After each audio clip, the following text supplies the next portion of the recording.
안녕하세요. 한재훈입니다. 논어 7일 수리제 7 세 번째 강의를 시작하도록 하겠습니다. 이번 강의는 7장부터 시작하겠습니다. 자왈 자행 속수 이상은 오 미상 무회원이로다 하는 구절인데요.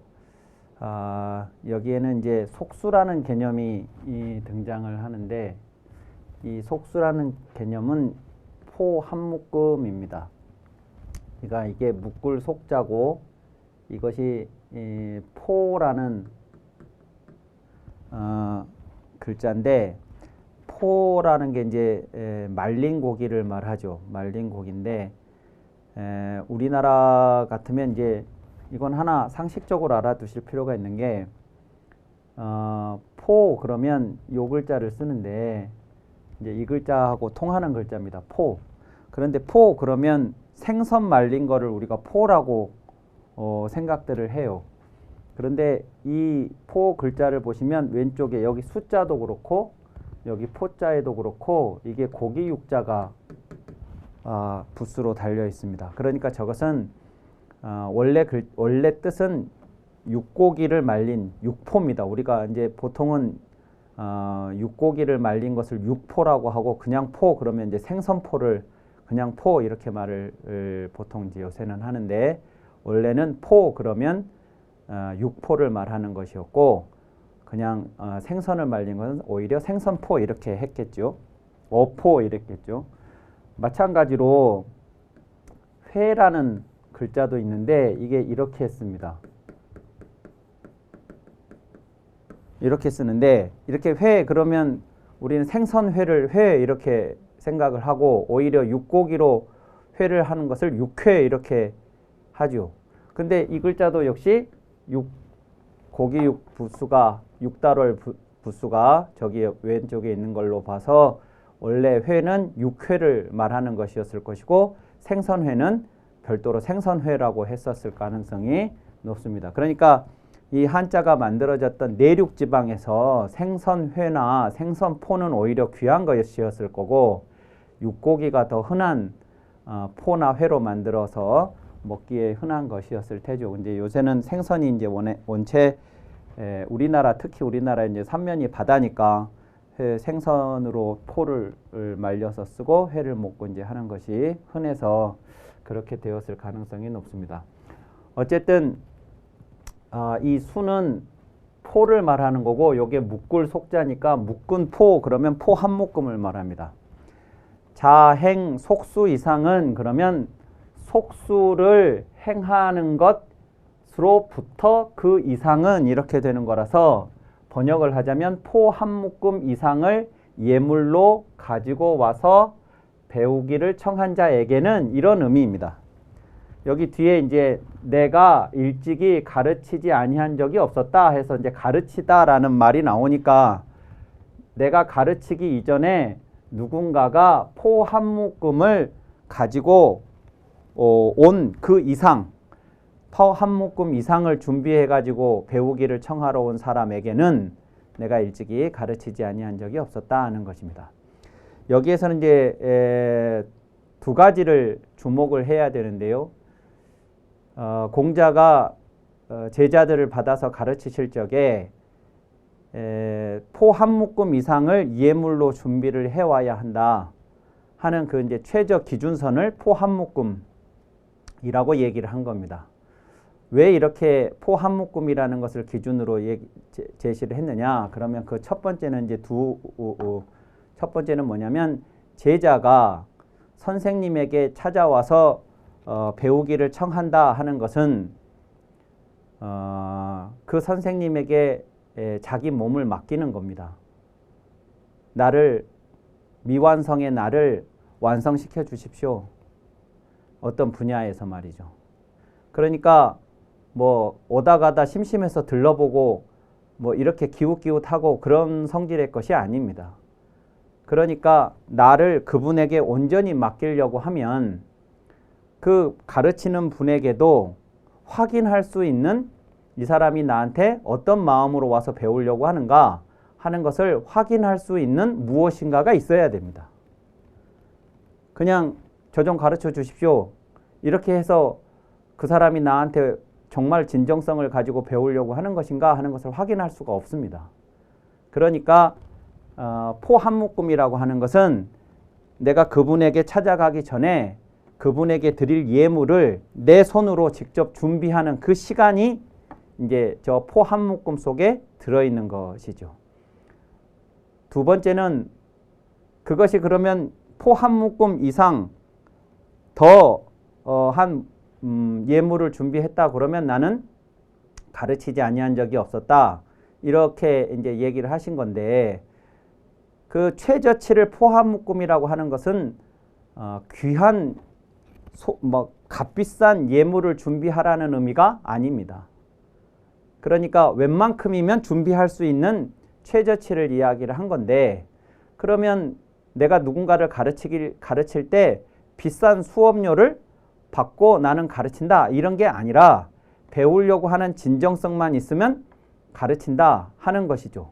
근데 왜 그러면 그 포한묶음조차도 면제를 해주지 않고 왜 포한묶음이라는 걸 제시했냐 하는 거죠. 그것은 아까도 말씀드린 것처럼 그 배우려고 하는 사람이 자신의 손으로 직접 그 포한묶음을 준비하는 그 시간 동안의 마음이 포한묶음에 담겨 있다는 걸 가르치는 사람이 확인을 해야 하니까 이제 그것을 포한묶음으로 얘기를 하신 거고 그 확인한다는 것이 굳이 비싼 물건 그런 것일 필요는 없기 때문에 포한묶음으로 제한을 두신 것입니다. 그래서 이 포한묶음이라고 하는 것이 배우는 사람의 진정성, 배우고자 하는 그 마음을 확인하고자 하는 것. 그리고 또 하나는 그렇지만 그것이 너무나 값비싸서 부담이 가는 것이어서는 곤란하다는 점. 이제 이 두 가지를 같이 감안해서 이제 공자가 제시한 것이 포한묶음입니다. 그래서 이제 속수라는 말이 논어에 이렇게 등장한 이후에 전통시대에는 이제 제자가 선생님을 찾아가서 배우기를 청하는 걸 속수의 예라고 그렇게 이제 고유 명사처럼 사용을 하게 됐죠. 그래서 이제 제자가 스승에게 배우기를 청한다. 그리고 이제 공자는 그렇게 찾아온 제자가 배우려고 하는 의지만 있다면 누구도 가르치지 않은 적이 없었다. 이것을 보여주는 것이 이 7장입니다. 8장도 역시 이제 공자의 교육관을 보여주는 구절인데요. 자왈 불분이여든 불개하며 불비여든 불발호되 거이루에 불이 사무반이여든 즉 불부야니라 이렇게 되어 있습니다. 여기서는 이제 불분이여든 불개하며 불비여든 불발호되라고 이제 1번하고 2번 문장이 있는데 이런 경우는 이런 겁니다. 이 분자와 비, 개자와 발자가 이렇게 되고 이렇게 이제 되는 겁니다. 그러니까 저 문장을 1번 문장과 2번 문장을 합하면 분비하지 않으면 개발하지 않는다 이런 말입니다. 불분이여든 불개하며 불비여든 불발호되를 번역을 하자면 이렇게 번역할 수 있습니다. 알고 싶은데 안 되어서 갑갑해 하지 않으면 요 불분을 갑갑해 하지 않으면 이렇게 해석을 했는데 요것은 이제 주에서 이렇게 해석을 했습니다. 심욕통이 부득. 그러니까 마음은 통하고 싶은데 할 수 없는 것. 그러니까 뭔가를 알고 싶은데 마음으로 통하고 싶은데 안 되는 것. 그것을 분이라고 해석을 불분이라고 해석을 했습니다. 분이라고 해석을 했습니다. 그러니까 내가 배우는 어떤 내용에 대해서 내가 막 무지하게 알고 싶어요.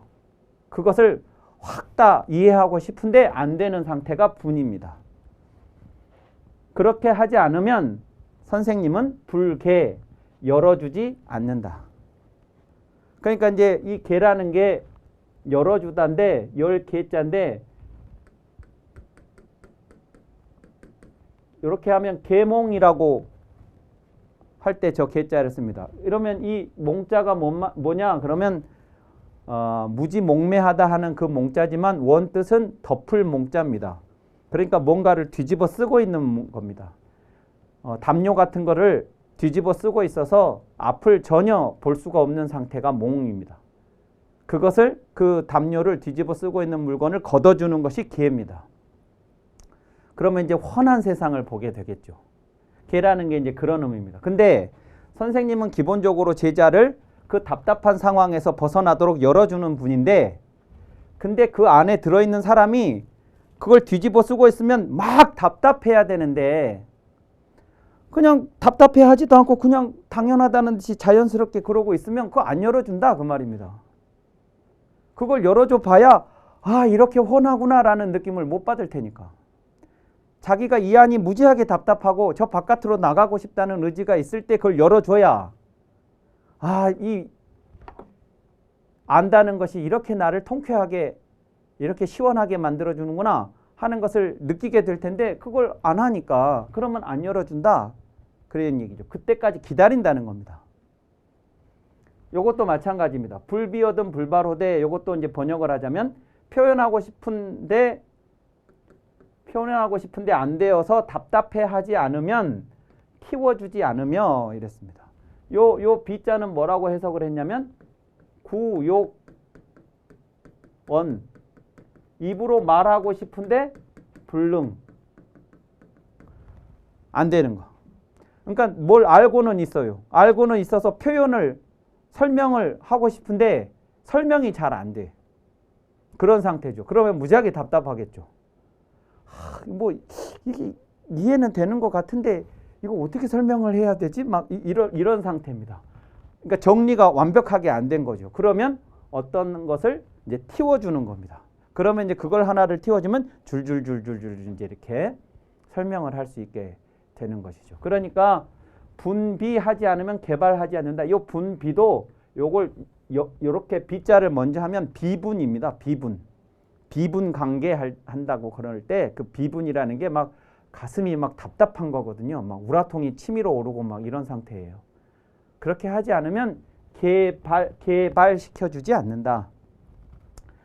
그래서 이제 스스로 뭘 하고 싶고 통하고 싶고 말하고 싶고 그게 그렇게 막 의지가 있어야 그 다음에 그것을 개발시켜 주었을 때 효과가 나타난다는 것입니다.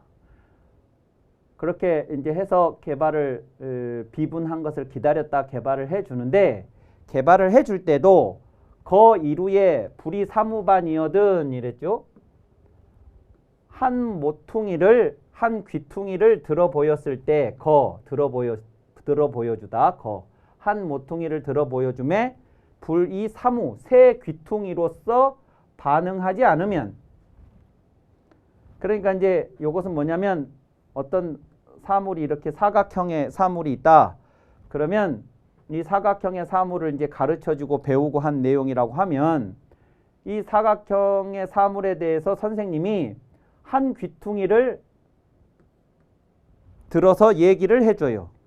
그러면 제자가 나머지 이 세 귀퉁이를 가지고 그러니까 요 한 모퉁이를 한 귀퉁이를 얘기해주기 전에는 이거가 요게 말하자면 좌측 하단 여기 우측 하단 우측 상단 좌측 상단 이러면 원래 이 제자는 이게 좌측 하단의 것인지 우측 하단의 것인지 우측 상단의 것인지를 모르고 있었어요. 모르고 있었는데 선생님이 요거 하나를 딱 맞춰주면 아 그러면 이거는 우측 하단이겠네요. 이거는 우측 상단이 되겠고 그럼 요거 하나 나머지는 좌측 상단이 되겠군요. 이렇게 반응을 해야 된다 그겁니다. 근데 그걸 안 하면 그러면 이 친구가 이 네 개의 각각에 대해서 전혀 지금 이해가 안 됐다. 그러니까 다시 더 일러주지 않는다는 거예요. 왜냐하면 일러줘 봐야 그러면 이제 얘야 이거는 좌측 하단이다. 그러니까 이건 우측 하단이겠지. 그러면 이건 우측 상단이고 이렇게 안 한다는 겁니다. 저걸 하나를 얘기를 해줬을 때 아 그러면 이게 우측 하단이 되겠군요. 우측 상단이 되겠군요. 이렇게 반응을 해야 그 다음에 다시 그 다음에 것을 또 일러주고 그러지 전혀 준비가 안 돼 있는 상태의 제자에게 더 일러주지 않는다 하는 것입니다. 이것은 이제 공자가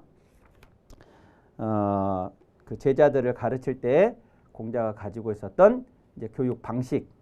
예, 그러니까 이제 충분히 제자가 준비가 스스로 자발적인 노력에 의해서 스스로 준비가 되었을 때 그 다음 단계를 이야기해줘서 성장하도록. 그러니까 혼자서 할 수 있는 것이 있고 혼자서는 안 돼서 누군가의 도움이 필요할 때가 있습니다. 그 도움이 필요할 때 선생이 도와주는 거지 처음부터 끝까지를 다 해주는 게 선생이 아니다 하는 것을 말하는 것이죠.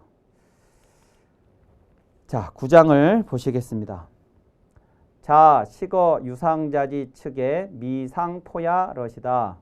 자어 시일의 곡즉 불가럿이다. 이 9장은 이제 두 가지 이야기를 한꺼번에 기록을 하고 있는 것인데 이 두 가지 이야기는 공자의 말씀을 기록한 것이 아니고 역시 공자가 보여주신 어떤 모습을 일상에서 보여주신 어떤 모습을 제자들이 눈여겨보고 기록해 둔 것입니다.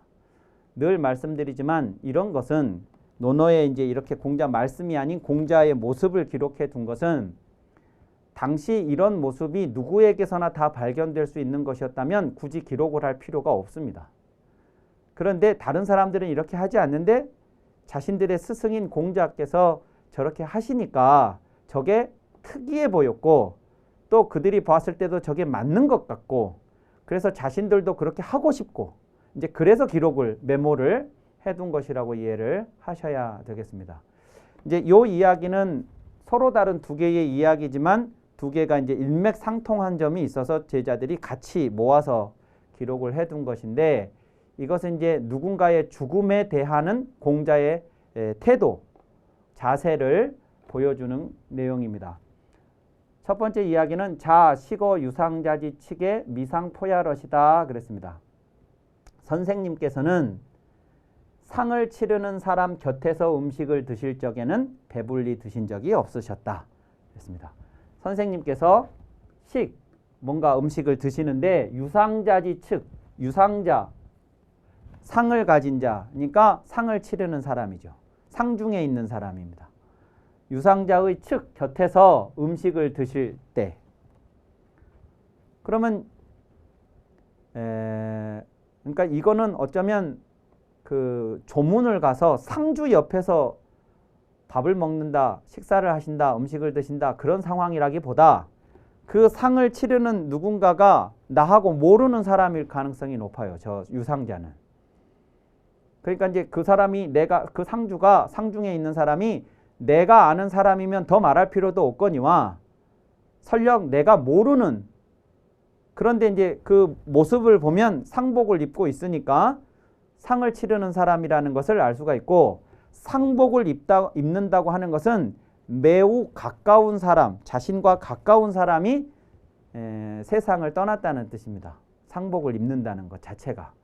특히 이제 부모나 가까운 직계 가족이나 형제나 이런 가까운 그 가족들이 세상을 떠나서 상복을 입고 있는 사람 곁에서 음식을 드신다는 거예요.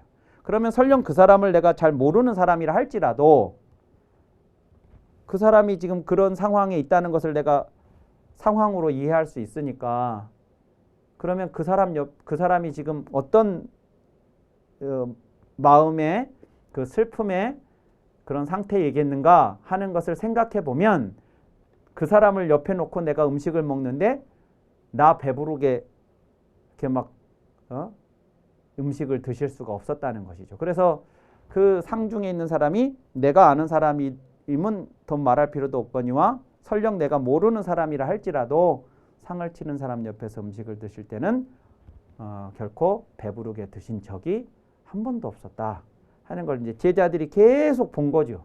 계속 보니까 선생님은 늘 그러시더라 하게 저렇게 이제 적어 놓은 거고 두 번째는 자어 시일의 곡즉 불가럿이다 그랬습니다. 선생님께서는 어떤 날 곡을 하셨다면 그날에는 노래 부르지 않으셨다 그랬습니다. 시일에 이날은 지금 어떤 날인지 지금 안 나와 있는 날이죠.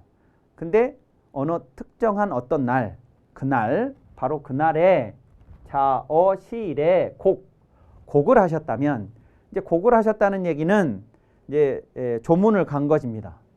그리고 그 돌아가신 분이 평소에 생전에 알고 있던 분이었던 거예요. 공자께서 알고 계시는 분이 돌아가셨기 때문에 가서 상가에 가서 조문을 빈소에 가서 조문을 하시고 곡을 한 겁니다. 그러면 이제 이 곡을 한다는 얘기는 그분의 돌아가심에 대해서 죽음에 대해서 내가 곡을 할 정도라면 나는 몹시 슬프다. 그분의 그 죽음이 라고 하는 걸 행위로 보여준 거고 내 심리 상태가 그렇기 때문에 곡을 한 거죠. 그러면 이 곡을 한 이것이 거짓이 아니려면 내 마음이 내 감정이 정말 그랬어야 맞는 거죠. 근데 곡을 해놓고 그 상가에서 나오고 자신의 집으로 돌아왔든 아니면 어느 다른 장소를 옮겨서 갔든 거기 가서 또 노래를 부른다 그러면 아까 곡을 했던 그 감정이 진정인가? 를 의심할 수밖에 없는 것이죠. 그렇게 그 슬픔이라는 감정이 그렇게 쉽게 그냥 그 상갓집 대문 나오자마자 없어지는 그런 감정이냐 이겁니다. 곡을 할 정도였으면. 그냥 곡을 안 하고 얼마나 상심이 크십니까 하고 그냥 형식적으로 조문을 했다. 그러면 혹시 모르겠는데 내가 그 죽은 분 앞에 가서 곡을 했다면 그 곡을 한 것이 그리고 꾸며서 거짓으로 한 행동이 아니라면 이 감정이 그 하루는 간다는 거예요. 적어도. 근데 다른 장소에 가서 노래를 한다 그러면 이게 거짓이거나 둘 중에 하나는 거짓이어야 한다는 거죠. 근데 곡을 한 그날 노래를 부르지 않으셨다는 얘기는 공자의 그 감정이 그 슬픔에 대한 그 감정이 결코 거짓으로 곡을 하거나 그렇게 하지 않았다는 것. 예, 그렇게 형식적으로만 의례적으로 막 이렇게만 하지 않는다는 것을 보여주는 것입니다. 이제 이런 장면이 이제 우리가 어떻게도 해석을 할 수 있느냐? 그러면 이 곡을 하는 게 이제 진정성이 있었기 때문에 노래를 부를 수가 없었다. 이제 이렇게 되면 요 장면도 그렇고 요런 장면도 그렇고 이게 뭐냐? 그러면 공통점이 뭐냐면 공감 능력이에요.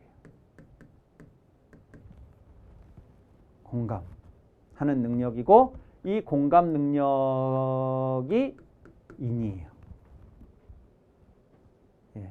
공자가 그렇게 제자들한테 강조했던 그 인, 그것은 다른 것이 아니라 이제 결국 사랑인데 그 사랑이라는 것이 뭐 이렇게 겉으로 보여지는 그런 행위, 거짓 위장된 행위 그런 것이 아니고 저런 공감 능력을 이제 기반으로 하는 그런 것이다. 그러니까 자신을 이기고 타인을 배려하고 사랑하고 하는 극기와 애인이라는 게 결국 그런 것을 이야기를 하는 거다 하는 것을 보여주신 장면이라고 볼 수 있겠습니다.